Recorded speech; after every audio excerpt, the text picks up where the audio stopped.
vamos a hablar, como dijimos, del tema de cómo llegaron los judíos, la inmigración judía a México, más o menos por la época de la Revolución Mexicana. Pero vamos a empezar todavía un poquito antes, porque ya sabíamos, ya estudiamos que había muchos Yehudim en México, marranos, criptojudíos, anusim, que habían llegado ya desde la época después de la expulsión de los judíos de España. Más o menos se calcula en 1571 que empezaron a llegar. 1492 fue la expulsión de los judíos de España. No vinieron directamente a México, aunque unos habían salido con Colón, pero Colón no llegó a México. Pero luego con Hernán Cortés, cuando llega Hernán Cortés, ahí llegaron los primeros judíos, pero obvio no abiertamente, porque no podían profesar abiertamente, aunque todavía no estaba la Inquisición en México, pero de todas maneras eran criptojudíos, y luego a muchos, como ya lo vimos, ya lo estudiamos, a muchos los mataron. A partir de esa época empezaron a llegar muchos judíos. No se sabe exactamente, porque obvio los que llegaban eran secretos, entonces no es que ponían un cartel y ya llegamos, porque, ¿no? Entonces más o menos se calcula. Pero ahora hablamos ya de la época moderna, estamos hablando ya del siglo, comienzos del siglo XVIII, de 1700 en adelante, hasta que fue la independencia de México. Vamos a hablar después en 1810, 1821. Entonces, la migración judía, aparentemente, y todo lo que fue la persecución judía religiosa ya disminuyó. ¿Por qué? Porque ya la Inquisición ya no estaba, la Inquisición ya acabó, aunque todavía seguían siendo, vamos a ver, era un poco más abierto, pero no tan abierto. Sin embargo, lo que fue la corona, las autoridades de lo que fue la Nueva España, con después el primer virrey, que fue bueno, hubo otros antes, pero este ya fue después de cuando acaba la Inquisición, del virrey Juan Ruiz de Apodaca. Entonces, aunque ya no había Inquisición, pero se ocuparon lo que fue la Iglesia también de prohibir todo lo que fueron los libros de los escritores europeos, que tenían ideas más liberales, las ideas que venían de Francia, más liberales, más democráticas. Entonces, la asimilación de los criptojudíos, porque eran ellos, los marranos, los anusim, se fueron casando muchos entre ellos, en muchos pueblos que hasta hoy en día van a ver de tez blanca. ¿Por qué? Porque se fueron casando entre el clan, entre primos.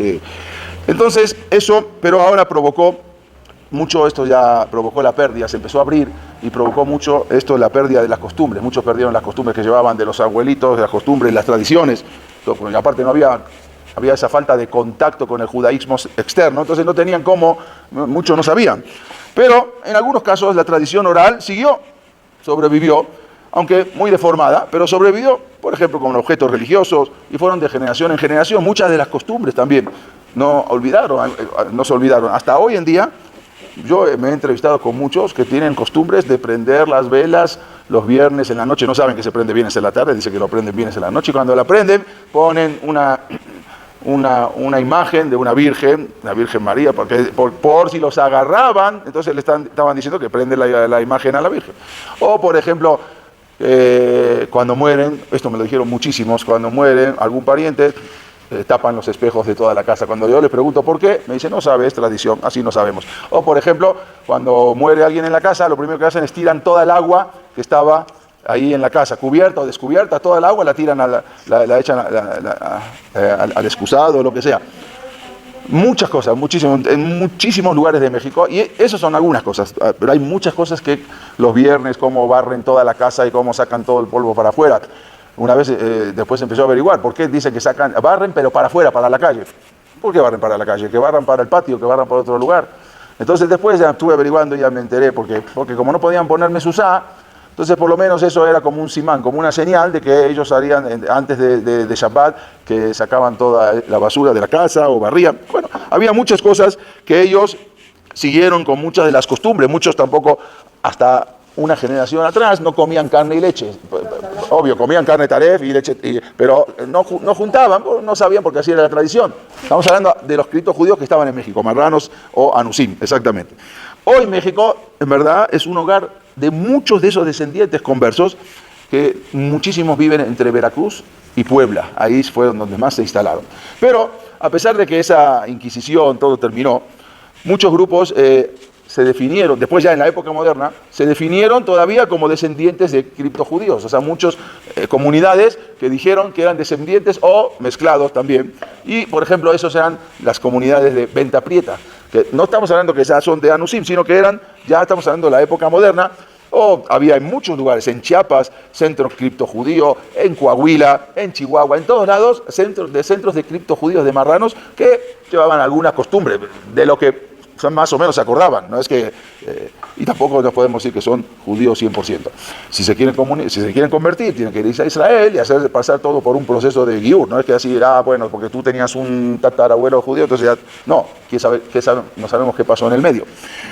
Entonces, cuando ahora llegan, está la comunidad de Venta Prieta, pero ahora empiezan a llegar también los judíos ya de Siria, de Alemania, ya en la época moderna. Entonces, como que hay los que ya estaban, que se decían judíos, y los que ya llegaron, que eran verdaderamente Yehudim, que venían de nuestros ancestros. Entonces, esta comunidad también de Venta Prieta y algunas comunidades que había en México, en la calle Tacuba también, hicieron, y ellos venían, no sabían ni hablar, no sabían nada. Entonces muchos se contactaron para enseñarles ellos mismos, los Yehudim, prácticas judías, porque ahora de repente llegaron los judíos que verdaderamente cumplían con la Torah, no ellos que tenían información de sus antepasados.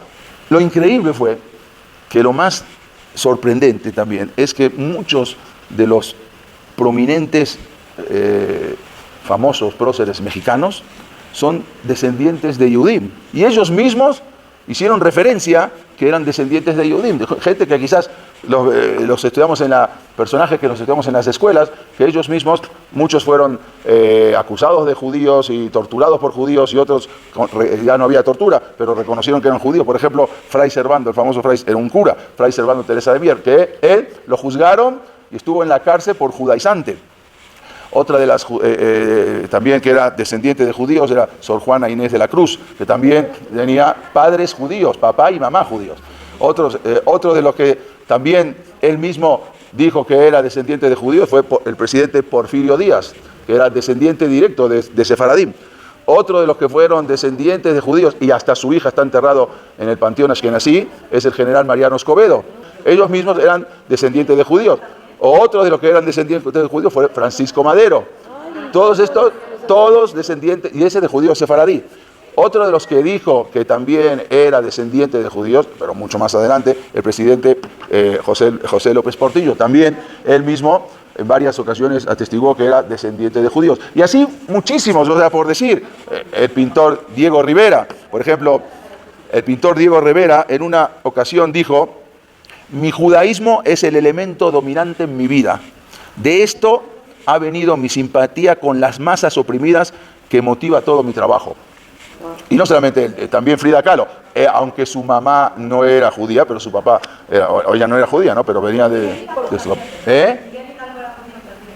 No, Miguel Hidalgo, el cura Miguel Hidalgo, una vez lo acusaron de judaizante, pero no era judaizante, pero los demás sí. Bueno, judaizante era el término que se les decía cuando los acusaban y los agarraban y los encarcelaban, entonces los acusaban por judaizante. Judaizante quiere decir profesar la religión judía, la fe judía. Eso se llama judaizante. A escondidas, o que judaizaban. Así le decían en el español antiguo. Cuando en México comenzó entonces ahora la vida independiente, todo lo que fueron los decretos, esos decretos que hacen contra los judíos y contra muchas personas, era ya, o sea, lo que fue la nueva república. Aunque se mantuvo en principio el catolicismo, quiere decir como la única religión oficial. Ya no estaba la Inquisición, pero el cristianismo ya era la única religión reconocida oficialmente. La judía no era reconocida. A pesar que ya la abolición, la Inquisición ya se había abolido, ya había terminado. Entonces la iglesia tenía una fuerte influencia, todo lo que fue a mediados del siglo XIX, más o menos en los años 1800, pero en ese momento ya existían 30 familias judías en México. Estamos hablando de los años 1800, no de Siria, ¿sí? Todavía no habían llegado. Pero había lo que eran los prejuicios religiosos que habían sido promovidos por la iglesia, no a nivel de la Inquisición, pero no desaparecieron, todavía seguían, y todavía los cristianos seguían culpando a los judíos de deicidas. La palabra deicidas quiere decir asesinos de Dios. Todavía seguían culpando a los judíos como asesinos de Dios. Entre paréntesis, no sé si lo conté la vez pasada, que hace poco leí algo que me llamó mucho la atención, porque una vez un niño que estaba viendo como a su papá le gritaban y le decían: ustedes los judíos fueron los que asesinaron a nuestro Dios, ustedes los judíos mataron a nuestro Dios. Entonces vino el niño y le dijo al que le estaba gritando a su papá, dice: bueno, ¿por qué ustedes no se vengan y hacen lo mismo y matan a nuestro Dios? Le quiso decir: no existe. Entonces, matar a un Dios no existe. O sea, si ustedes quieren, hagan lo mismo, maten a nuestro Dios, a ver si pueden. O sea, si es un Dios, es imposible matarlo. Y si lo mataron es porque no es un Dios, aunque tampoco lo mataron los judíos, pero no vamos a entrar en eso. Bueno, los gobiernos mexicanos, durante los primeros 50 años, después de la Inquisición, después de más o menos por los años 1800, llegaron a unos acuerdos comerciales con empresas europeas que pertenecían a judíos. Entonces, algunos se trasladaron a vivir acá. ¿Por qué? Porque los contactaron para empezar con esas empresas. Todavía no había llegado la comunidad siria. Entonces era una permanencia en el país acá voluntaria. Y no era algo permanente, era algo temporal, que venían un poco a trabajar. Los pocos Yehudim que llegaron, como dijimos, unas 30 familias, llegaron a principios del siglo XIX. Quiere decir que llegaron por el principio de los años 1800. No estamos hablando ya de los Anusim, por eso eran dos cosas diferentes. Estamos hablando ya, los judíos llegaban a principios de 1800, que fue y después a mediados de 1800, cuando también llegaron más judíos con la llegada de Maximiliano y Carlota de Habsburgo, cuando ellos los mandan aquí. Entonces ellos se instalaron en el castillo de Chapultepec. Ahí incluso existe hasta hoy en día una bandera con Maguen David, que eran los que se unieron para pelear contra todo lo que era la revolución y todo. Pero bueno, después, un día más adelante se las voy a enseñar. Entonces llegaron con Maximiliano y Carlota de Habsburgo. Llegaron muchos judíos que venían, como dijimos, de diferentes lugares, de Francia, de Austria. Incluso en esos momentos hubo la posibilidad todavía no había Betacnesiot, por lo menos abiertamente, entonces crear una sinagoga, iban a hacer una sinagoga, todavía no había Justo Sierra, no había Shami, no había Halvi, pero hubo la oportunidad, un proyecto que al final no se llevó a cabo. Entonces los pocos judíos que había, Ashkenazim, que habían venido para trabajar, para poner sus empresas, no permanentemente, se reunían y rezaban en las casas. Pero una de las personalidades más destacadas en esa época fue el médico de Maximiliano y Carlota de Habsburgo. Era el médico principal, el médico de cabecera. Se llamaba doctor Samuel Bash. Él era el médico, directamente el médico de ellos. Incluso era cirujano jefe del hospital militar en Puebla y médico personal del emperador Maximiliano. Eso fue en 1866. Y justamente cuando después muere Maximiliano, lo matan, ¿sí? Entonces, el que se llevó los restos del emperador a Europa para enterrarlo fue él. Lo encargaron al mismo doctor Samuel Bash, que fue el que llevó todos los restos a Viena del emperador Maximiliano. Ya había Yehudim, pero como dijimos, venían un poco a trabajar, no era algo permanente. Con el final del imperio, del emperador, la mayoría de estos Yehudim que habían venido a México, de Alemania, dijimos, de Bélgica, de Francia, ya muchos se regresaron. Cuando vamos a ver ahora, se regresan a sus países. Pero en 1867, entonces, Benito Juárez, que derrocó a este Maximiliano, al emperador, él fue el que propuso la libertad religiosa, porque hasta ahora dijimos que la única que se reconocía, la única religión era la cristiana, pero a partir de Benito Juárez, en 1867, él declara lo que es la libertad religiosa. Entonces, y no solamente eso, sino que se apodera de todos los bienes de la iglesia, porque la iglesia tenía mucho poder todavía, y él dice que a partir de ahora todos los bienes de la iglesia pertenecen al Estado, hasta hoy en día. Eso fue todo lo que preparó entonces el camino para las 3 oleadas masivas que hubo de Yehudim que iban a venir, justamente gracias, o que fue todo orquestado por Akadosh Baruj Hu, todo Boreolam lo va preparando, pero siempre tiene sus shelichim. En este caso fue con la libertad de cultos que había promulgado Benito Juárez. Los Yehudim entonces se inicia a partir de 1882, a raíz de que ya había fallecido uno de los zares, el zar ruso. Entonces, ahí se empezó a acelerar más cuando sube un presidente, que ya dijimos antes, que era también descendiente de judíos, Porfirio Díaz, invita entonces a los banqueros judíos de Europa a que se muden y se instalen en México. Él quería hacer un México mucho más general, que todo, él quiso demostrar al mundo México, construir todo lo que era la economía, y para eso, entonces, manda a llamar a que vengan, invita a los judíos, no a los de Siria, los judíos que eran los banqueros ricos de Europa. Y ahí, en 1885, se establece la primer comunidad judía en México, no de sefaradí. Bueno, durante todo eso que fue la dictadura porfirista, como se dice, que la dictadura del presidente Porfirio Díaz, México era un país muy pacífico, era un país que invitaba a la inversión extranjera, y todo el mundo veía a México como un país de opción de negocios, porque era mucha apertura en ese momento. Algunos representantes de muchas compañías extranjeras, como dijimos, se vinieron a instalar otra vez acá. Desgraciadamente, muchos de esos judíos hacían así, que venían un poco asimilados, se terminaron asimilando también, no eran gente ortodoxa, muchos se asimilaron. También después, más adelante, hubo el varón, ya lo habíamos visto, el varón Maurice de Hirsch, que él fue el que propuso, como dije, ya lo vimos, él fue el que mandó a toda la oleada a Argentina, que le habían abierto toda la oportunidad, y que ahí se instalaron allá, como dijimos antes, lo que fue la Jewish Colonization Association. Bueno, este varón Maurice de Hirsch le propusieron varios planes para agrícolas en México, para que se instalen aquí. Al final se instalaron en Argentina, pero le habían propuesto para poner aquí, en México, a esos Yehudim que se escapaban de la guerra de Rusia, que se escapaban de los pogroms, de los zares de Rusia. También les propusieron muchos en Israel, que fueron los kibbutzim, que mandaron también ahí, que se estaban desarrollando en Eretz Israel. Sin embargo, eso no prosperó, como fue en Argentina, que ahí sí, porque le llegaron informes negativos que le habían dado expertos expertos que habían venido a México para evaluar la posibilidad de que se instalen acá todos estos programas agrícolas, pero le dijeron que era muy difícil porque acá no iban a poder competir con la mano, con el trabajo barato, la mano de obra muy barata, que van a venir y no van a poder competir. En Argentina es diferente, acá no iban a poder competir, la mano de obra era muy barata, por lo tanto decidió no mandarlos a México.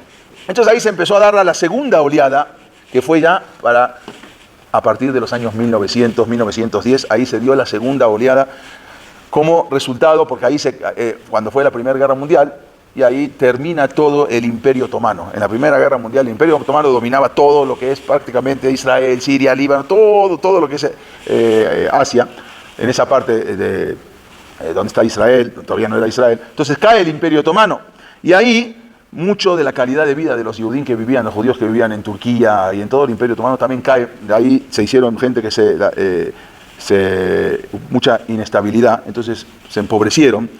Había muchas guerras y todo eso entonces obligó a que la gente empiecen a emigrar. Ahí cuando vinieron, entonces empezaron a venir también todos los del Imperio Otomano, que eran hoy los que se conoce como la comunidad turca.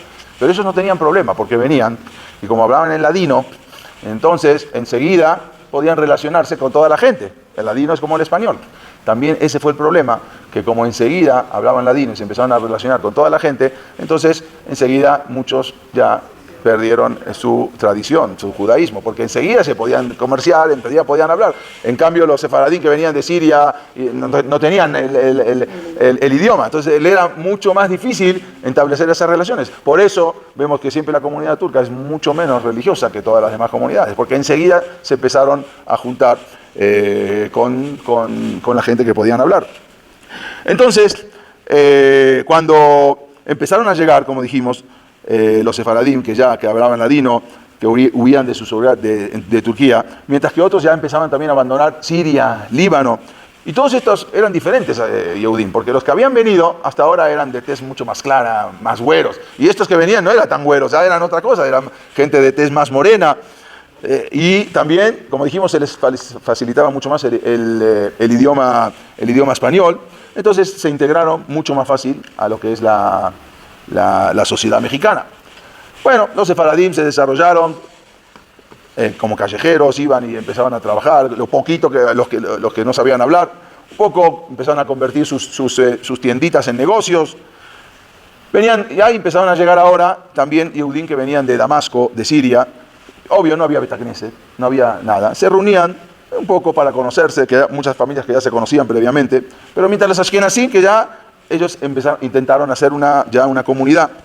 Había en 1904 un comité, se llamaba, que la primera vez que se reunieron para los servicios de Rosh Hashanah. Pero ¿dónde? No había lugar donde, no había en una casa chiquita en el centro, ¿cómo se van a reunir tanta gente para Rosh Hashanah? Entonces, utilizaron lo que fue las instalaciones de una logia masónica. Entonces ahí le prestaron, entonces se reunían y ahí empezaron a hacer tefilá con los masones. Bueno, después hubo varios eventos ahí, incluso muchos de los que venían a México no era su destino final.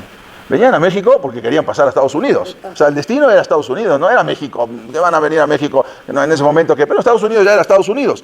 Entonces, pero el problema era que se metían ilegalmente, porque había una cuota para entrar a Estados Unidos. Entonces llegaban acá y se iban y tenían que cruzar el río Bravo, así como mojados, para irse.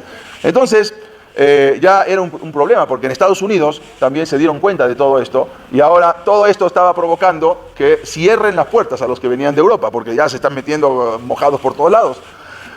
Entonces, organizaron los Yehudim y mandaron a un rabino, que yo creo que era un rabino medio reformista. Él estaba justo en la frontera de México, en El Paso, Texas. Se llamaba Martín Cielonka.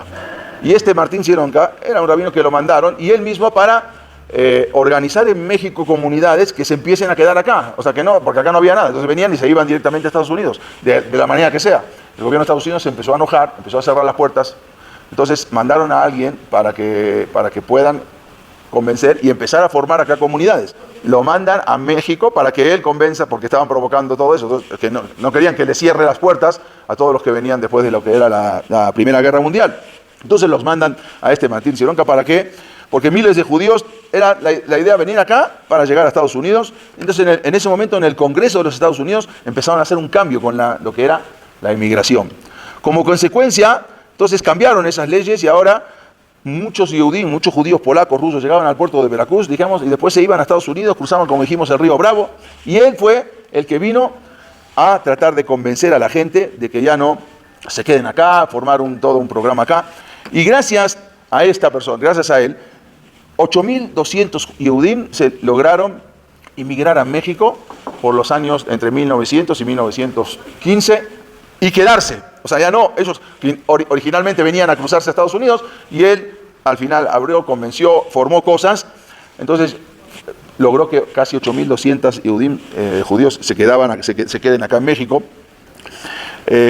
con su ayuda y con los cimientos de la comunidad judía. Y gracias a una política de un presidente que le decían la política de puertas abiertas, que fue un presidente que se llamaba Plutarco Elías Calles, que él hizo lo que se llama la política de puertas abiertas, de recibir y ayudar a todos los que venían, incluyendo también a los judíos. Entonces él fue el que dio el impulso más importante para la inmigración judía, también para los sefaradín que venían de Siria. Y ahí empiezan también lo que fue la revolución mexicana, que fue una crisis en ese momento, inicia también lo que era la revolución mexicana. Y los judíos los encontró que venían de Halab y del Sham y de Siria y de todos los lugares y del Imperio Otomano, y se encuentran que se están escapando de las guerras de allá para encontrarse y llegar, y se encuentran con las guerras acá, la Revolución Mexicana. Entonces de repente se salen de allá para venir en paz a un lugar donde haya paz, donde haya shalom, donde haya tranquilidad, y se encuentran con toda una revolución mexicana, que fue justamente en esos momentos cuando estaba empezando a crecer la comunidad judía, y es cuando estaba la Revolución Mexicana.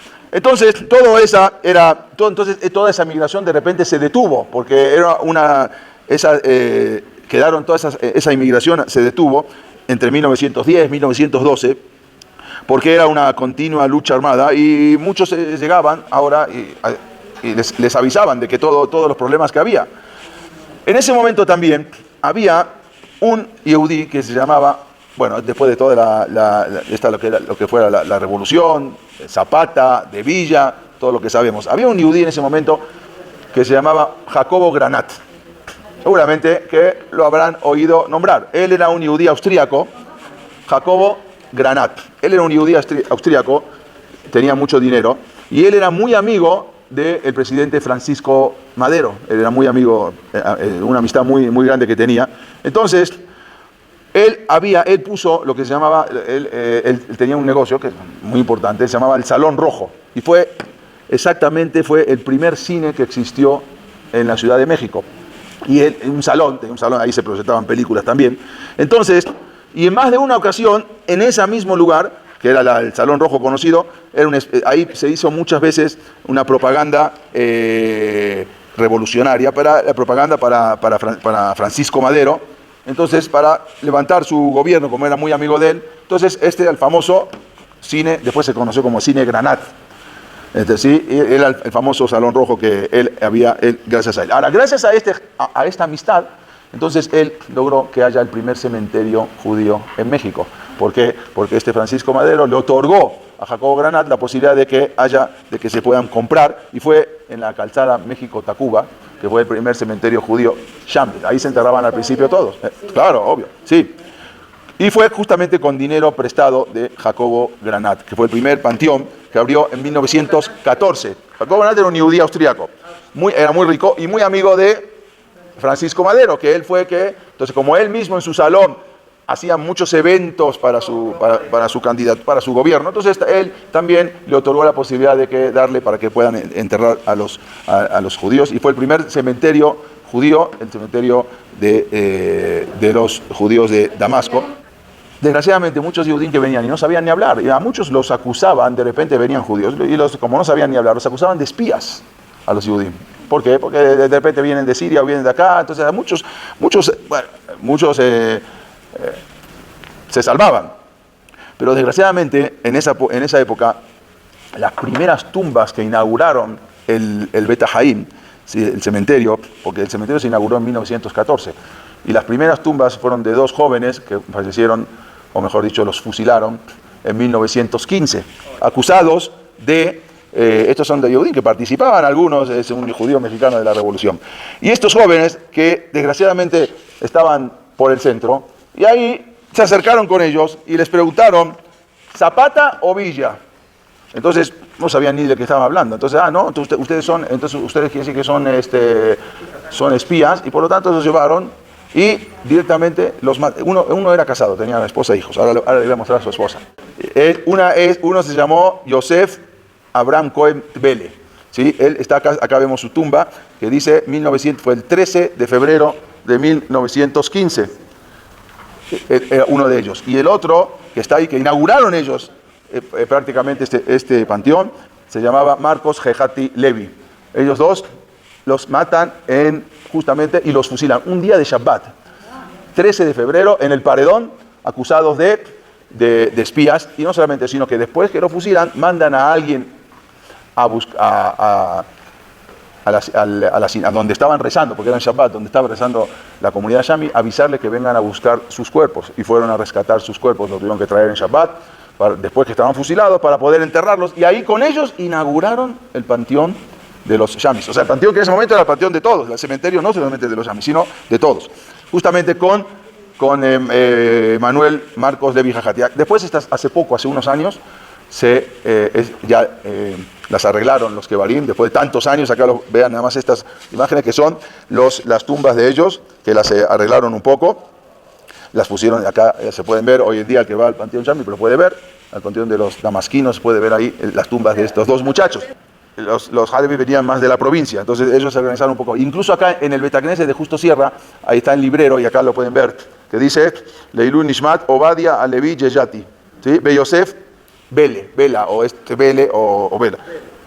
Hasta hoy en día se puede ver, acá se ve un poco mejor, la Sifriá. Incluso cuando es el 29 de Shevat, que es el Yortzeit de ellos, muchas veces donan en el Talmud Torah Monte Sinai la Seudá y las Berajot para nombre de estos dos. La mujer, uno tenía una esposa, uno era casado, y cuando vio esto, que después fusilaron a su marido, se escapó y se fue a Estados Unidos. Ella se fue a Estados Unidos, después se volvió a casar con otra persona, y acá la vamos a ver. Esta se llama Rachel Goldstein. Esta señora que ven acá era la esposa de uno de ellos. No me pregunten cómo conseguí la imagen, pero está dificilísimo, pero la conseguí. Bueno, esta señora, que después tuvo más hijos, tuvo Laura, Lizzie, Suede, que era Saía, y Ross, son los de otro matrimonio. Ella se volvió a casar, y esta señora, que era la esposa de Abdo Jejati, como dijimos, Levi, que fue el que asesinaron, el que lo fusilaron acá en México. Entonces, en ese momento, como dijimos, aunque estaba toda la revolución, los Yehudim seguían llegando. Vendían en abono, como sabían, porque no podían, no había nadie que les pague, no tenían dinero. Entonces vendían en abono, entonces por eso los clientes no tenían para pagar, y iban pagando de a poquito. A veces muchos llegaban, ya no estaban porque se escapaban por la guerra. Por otro lado, siempre el dinero cambiaba constantemente de valor, o se anulaba de repente de un día a otro, decía ya hoy ya no existe más, y a partir de ahora cambia la moneda, y de repente todo lo que tenía uno lo perdía. Entonces en ese momento cuando incluso cuando estaba el presidente Venustiano Carranza, él y muchos funcionarios suyos, cuyas esposas eran la mayoría de clientes de Yehudim, o sea, ellos compraban telas a los Yehudim y para hacerse sus vestidos, eran la esposa de Venustiano Carranza y los funcionarios más importantes. Pero ya empezó a haber escasez de productos. A veces los Yehudim ya no habían, acá por toda la revolución no había muchos productos, entonces se fueron muchos Yehudim, se iban a Veracruz, se iban a León, Guanajuato, se iban a vivir a diferentes lugares porque acá también estaba muy difícil. Hasta muchos Yehudim también se fueron hasta Nueva Orleans, más lejos todavía. Entonces, en general, los Yehudim trataban de vivir, trataban de hacer su vida, pensaban que venían a un país de paz y se encontraron con que era una pura revolución, puras guerras. Los Yehudim en ese momento se reunían en las casas para rezar. Había Betacnesiot, y ahí fue cuando organizaron también. Ahora los Shamis ya tenían su Betacneset, los Halevis no tenían Betacneset, entonces empezaron a hacer un knis en una casa en la calle Jesús María, que se llamó la Sinagoga Ketaná. Y ahí se organizaron, trajeron un Sefer Torah, aunque estaba toda la revolución, en medio de la revolución. Este es el presidente de Venustiano Carranza. Bueno, se instalaron los Yehudim. ¿Dónde se instalaban? En el centro, era el lugar donde vivían. Y ahí, una vez hace poco que escribimos un artículo, el primer jajam llegó, se llamaba Jajam Selim Lobatom, que fue el primer jajam, y ahí él, en su casa, organizaba el rezo, un rezo diario, se llamaba Sinagoga Ketaná, era una casa muy pequeña, y ahí mismo fue donde organizaban todos sus rezos. Pero, justamente en la época de la revolución, a alguien se le ocurrió disparar una bala, un cañón, hacia la casa, porque sabía que ahí era el rezo, y sabía que ahí era la tefilá, y ahí se hacía el rezo, y ahí estaban los judíos. Entonces, dentro de la revolución, no se sabe quién, se pararon con un cañón y tiraron una bala de cañón que milagrosamente se detuvo en los switch de la luz, y ahí se quedó, no explotó, nadie entiende cómo, y ahí estaba el Sefer Torah, y los Yehudim adentro rezando, y la bala el cañón ese no explotó, y ahí se quedó en el medidor de luz, de algo milagroso que bueno, y era que no pasó nada, y ahí empezaba donde llegaban, todavía no tenían comunidad, o sea, no había una comunidad Halevi en ese momento. Entonces, ahí empiezan también, como dijimos, ya tenían los Sefaradim, los Shamis, ya tenían su Betacneset, ya tenían un poco más adelantado, ya tenían su Betahaim, y también ahora, por el entonces presidente Venustiano Carranza, ofreció, se llama la Sociedad de Beneficencia Alianza Monte Sinai, que se agruparan, y ese mismo año construyeron, él les dio en el centro y pusieron este Betacneset en Justo Sierra número 83, que es el primer Betacneset abiertamente que se construye y empiezan a hacer tefilá. Y todavía hay rezos todos los días de Minjá. Ahí el Betacneset se levanta, no solamente Betacneset, sino también para estudiar, o sea, una escuela para estudiar. El Betacneset en verdad, esta imagen que ustedes están viendo es ahora, pero mucho tiempo, cuando en la época de la revolución taparon y cambió toda la imagen. Yo me acuerdo, en 1986, yo era soltero, yo hacía tefilá todos los días Minjá ahí en ese knis, y después ponían una seudá. Bueno, iba por Minjá y por la seudá también, ¿no? Entonces, ahí, nada que ver con esta fachada. Esta era la fachada, la taparon toda, ¿sí? La cambiaron porque no querían tampoco demostrar que era una sinagoga. Originalmente la fachada era así. Se cambió así. Después la cambiaron, y no es que la cambiaron, la taparon. ¿Sí? Van a ver ahí las 4 ventanas, acá están las 4 ventanas, ¿sí? Las mismas, las taparon, ¿sí? Pero luego, hace muy poco tiempo, la volvieron a destapar por iniciativa de Mónica Uniquet. Entonces volvieron a destapar. No sabían, en verdad no se sabía que era originalmente así. Se cayó una mampostería y se dieron cuenta que era así, entonces quitaron todo y ahora quedó originalmente como era. Sí, porque en verdad estaba toda tapada, estaba así, no se veía. No. Yo cuando iba ni sabía que, pero por adentro sí se veía el Betacneset, por afuera no. Bueno, entonces Ahí, como dijimos, en Justo Sierra, empezaron a rezar todos los sefaradí, muchos también ahí era el primer Betacneset que iban. Y más adelante después hicieron lo que era el Bikur Jolim, había Tevilá también, sí, exactamente. También estos son los criptojudíos que se juntaron, habían juntado los criptojudíos con los sefaradín que empezaban a venir. Y gracias a la iniciativa de Isaac Capón, que fue también el que pudieron hacer ese Betacneset. Sí, rezaban a su manera, ¿no? En Tacuba y en Venta Prieta, en Pachuca, en otros lugares, ¿sí? Que se juntaban también. O sea, se encontraron unos con otros, unos que supuestamente ya estaban de hace 500 años o 400 años y otros que... no se unieron porque tampoco no los podían unir, porque no sabemos si son o no judíos. Pero en ese momento empiezan a crecer y empiezan a llegar los Yehudim. Y yo les quiero contar una historia, que una vez la contamos, fue algo impresionante, para que entendamos cómo fue. A veces pensamos, bueno, y para que le transmitamos a nuestros hijos. Porque es fácil, venían y se instalaban y compraban su casa. No era nada fácil. Había un jajam, se llamaba Shaul Hasky, y este jajam, quien a su vez era el Rosh HaShohatim, ¿sí? El que se encargaba de los Shohatim en Halab, en Alepo.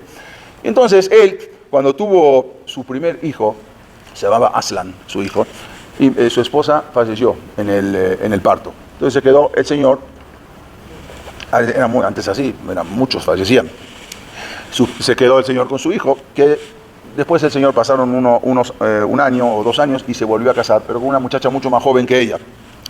Y con esa muchacha mucho más joven que ella tuvo hijas e hijos. Pero entonces quiere decir que en el matrimonio había un hombre, Aslan, que era el hombre, que era del primer matrimonio, y aparte con el segundo matrimonio tenía otros hijos e hijas.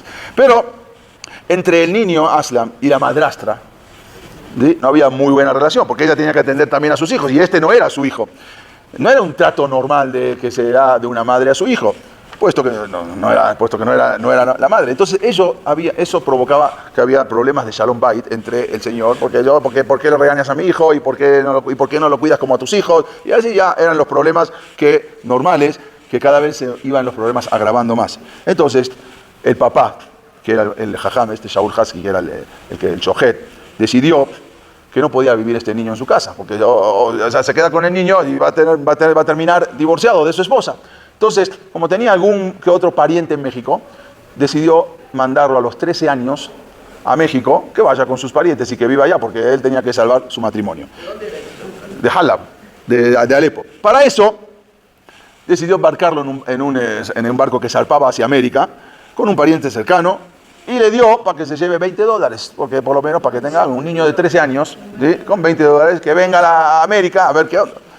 Y aparte, como el niño era un niño que sabía, era Balcoret, leía el Sefer Torah, y también sabía leer la Megilá, entonces le dijo, mira, en México hay poca gente que sabe, no todos son jajamim los que fueron. Entonces ya le dio una Megilá, una caja, adentro con la Megilá, para que vaya a México y ahí se pueda defender, leyendo la Megilá, que le van a pagar, leyendo el Sefer Torah, haciendo Hazanut, ¿sí? Para por lo menos defenderse. Entonces el niño se embarca, ya, y en el barco se encuentra con otro señor que se llamaba Abud Elo.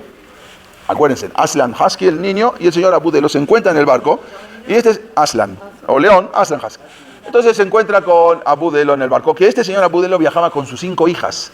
¿Por qué? Porque todo el mundo le había dicho, mira, muchos se están yendo, los jóvenes se están yendo por las guerras y todo. Entonces iban quedando muchas mujeres en Halab, y también en el Sham. Entonces acá no las vas a poder casar muy fácil, vete allá. Ahí hay muchos jóvenes, ahí enseguida las vas a casar, porque no hay mujeres. Entonces se llevó a sus 5 hijas, que no podía casar en Halab, o que igual eran jóvenes todavía, y se las lleva a México.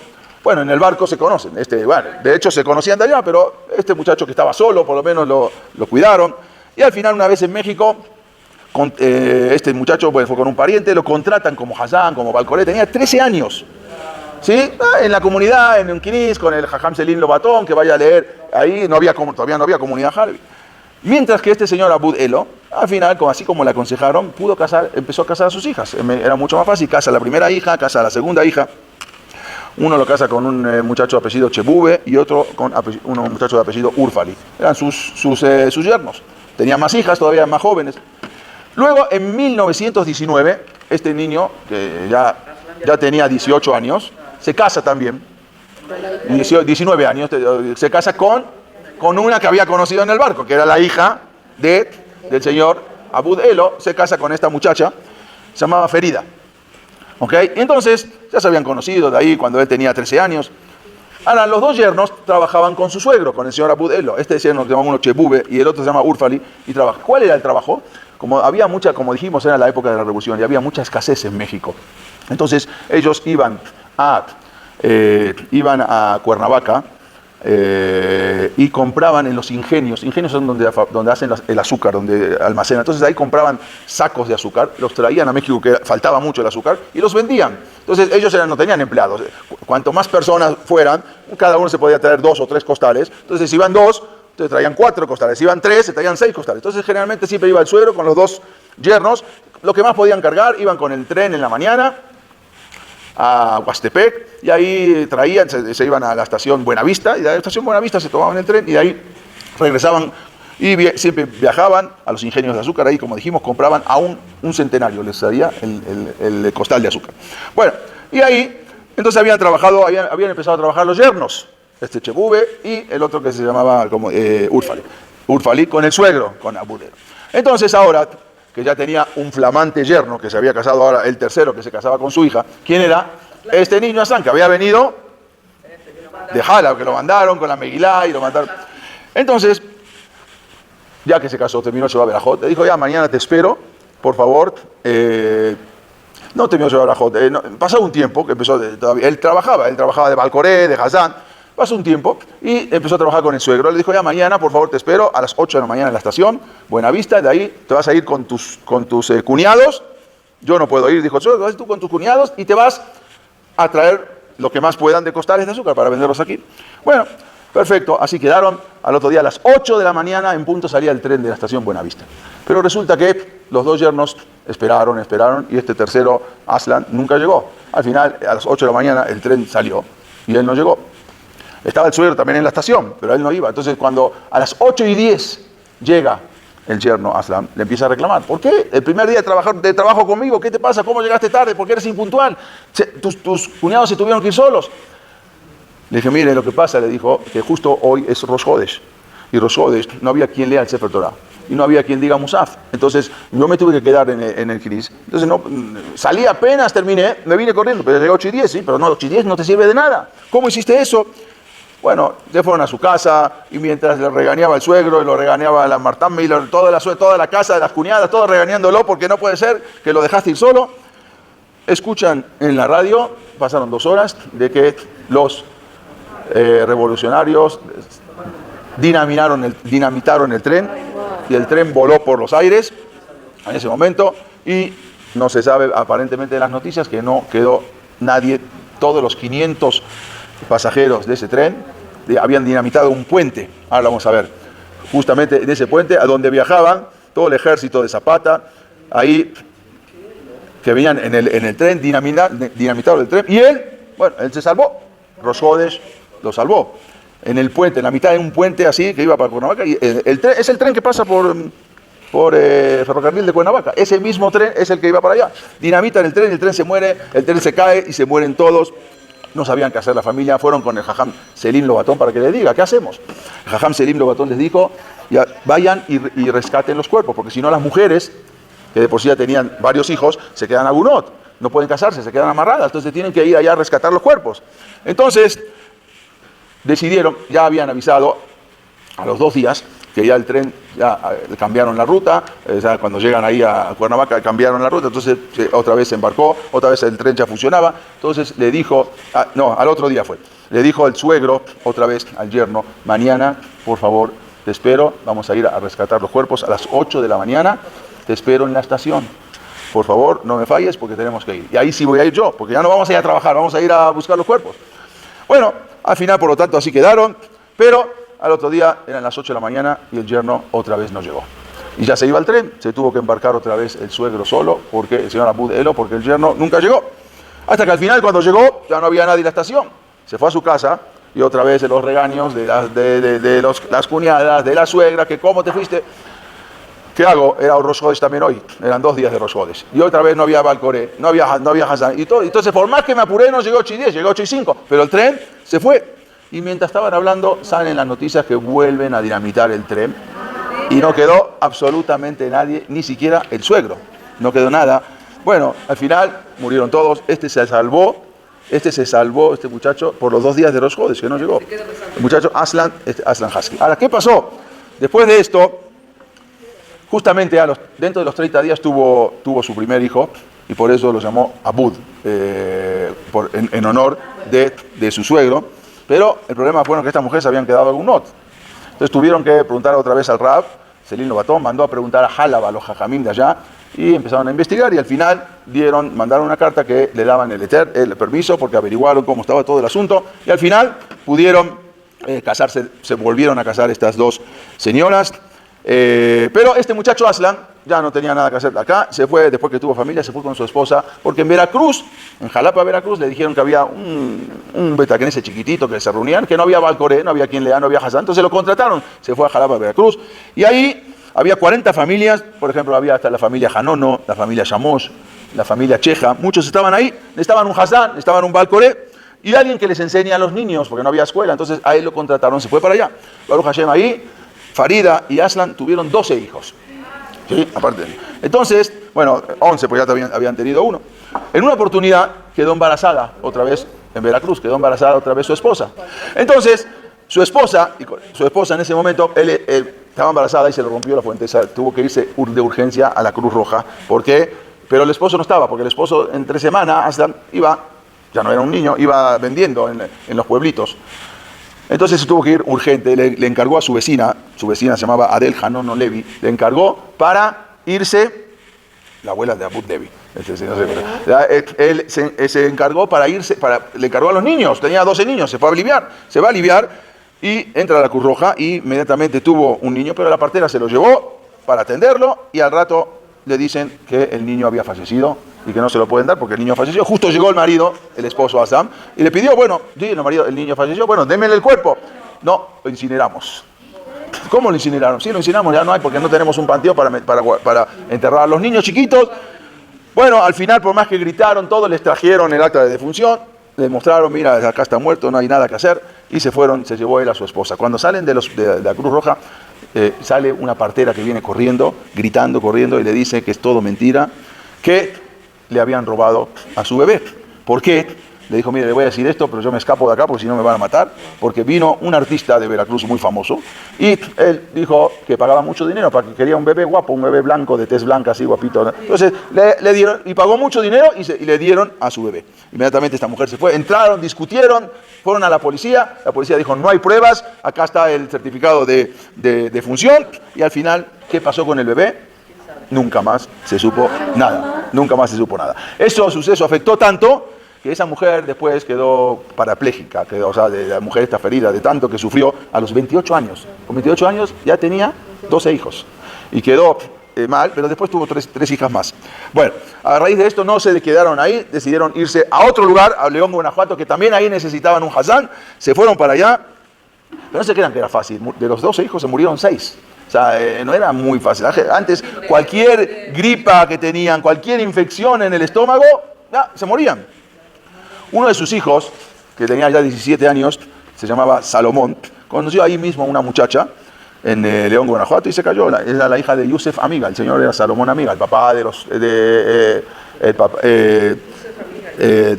se casó con la hija de Yusef Amiga. Salomón Husky, después se casó, los hijos son el señor Tony Husky, Abraham Husky, todo. Ok. Entonces, pero ¿cómo vivían en esos tiempos? Uno piensa que vivían bien. Claro, eran 2, el que bien le iba tenía 2 cuartos en su casa. Un cuarto era para la pareja y otro cuarto era para los 10 o 11 o 12 hijos que tenían. No había, y la cocina era compartida con los vecinos. No era como vivíamos hoy en día, como nosotros vivimos. Era muy difícil la situación de todo lo que pasaron. Estas son un poco las imágenes del tren destruido, de cómo había quedado. Después matan a ellos. Y al final después también se establece en la comunidad ashkenazí en ese momento, en Justo Sierra, se establece también la comunidad sefaradí de Rabbi Yehuda Leví, en Monterrey, de los turcos, y también después, en 1931, se funda el Knis Halevi Rodfe Sedek, que ahí fue el primer Betacneset, porque antes era en una casa, y ahí pudieron, el primer Betacneset Halevi Rodfe, en la calle Córdoba, que hicieron ahí después el Talmud Torah. Hoy en día está mucho más renovado, está mucho más bonito, porque ahora lo renovaron por lo que hay ahí, de los archivos y todo. Pero, más que nada, ¿por qué contamos todo esto? Y con esto acabamos. Todo esto que estamos relatando es para que veamos el sufrimiento de las decenas de miles de nuestros padres y abuelos que tuvieron que abandonar, tuvieron que dejar todo, sus hogares en Siria, en Turquía, en otros lugares en Europa, todo para venirse acá, y desgraciadamente, sin embargo, las nuevas generaciones ni siquiera sabemos todo lo que tuvieron que sufrir nuestros padres, todo para nuestro bienestar. Nosotros decimos, bueno, acá tenemos esto, tenemos el otro, pero todo lo que tuvieron que sufrir nuestros padres, de salir de un lugar porque había guerras y venir de otro lugar donde estaban las guerras, y eso es lo que más tenemos que apreciar en este caso. Y esto, como también todo este movimiento de Am Israel para un lado, una vez lo había dicho el presidente John Adams, el presidente de Estados Unidos. Él dijo, bueno, antes de eso había otro profesor, se llamaba Nicolás Verdayen, profesor ruso. Él dijo, este pueblo hace mucho tiempo que tendría que haber desaparecido. ¿Cómo se van de acá para acá, de Rusia de acá, y de Halabi, de Hala para acá, y de todo? ¿Cómo puede ser? Dice, su supervivencia es un fenómeno misterioso y maravilloso que demuestra que la vida de este pueblo está gobernada por una especial determinación. Obvio, la Hashgacha Pratit. Es la eternidad del pueblo judío. Y esto lo dijo un cristiano, no lo dijo un gentil, no lo dijo un judío. Este es el segundo presidente de los Estados Unidos, y él dijo así: son el pueblo más glorioso que jamás habitó esta tierra. Todos los romanos, sus imperios, no son más que una pequeñez en comparación a los judíos. Han proporcionado religión a la 3/4 parte de la tierra, porque la religión cristiana y la religión musulmana sale de la religión judía. Y han influido en los asuntos de la humanidad más y con mayor alegría que cualquier otra nación antigua o moderna. Y esto lo dijo el segundo presidente de los Estados Unidos. En verdad, como dijimos, Am Israel ya no tendría que haber existido, pero Akadosh Baruj Hu es el que se ocupa de que Am Israel, si está acá y se vaya a otro lugar, y que estemos todo lo que es en la Golá, todo lo que estemos de un lugar a otro, sabiendo, pero siempre es muy importante saber todo lo que sufrieron nuestros padres para que nosotros tengamos ese bienestar. Más que nada, esta clase es para eso, para saber que venían de Siria, cómo sufrieron, ni tenemos la idea. Esto nada más es un simple recuento, un simple relato de cómo lo que tuvieron que sufrir todos nuestros antepasados para que nosotros, Baruch Hashem, estemos bien. Hay que transmitirle esto a nuestros hijos. No es la vida fácil así porque tenemos fácil, eso hay que transmitírselo a nuestros hijos y saber valorar todo esto.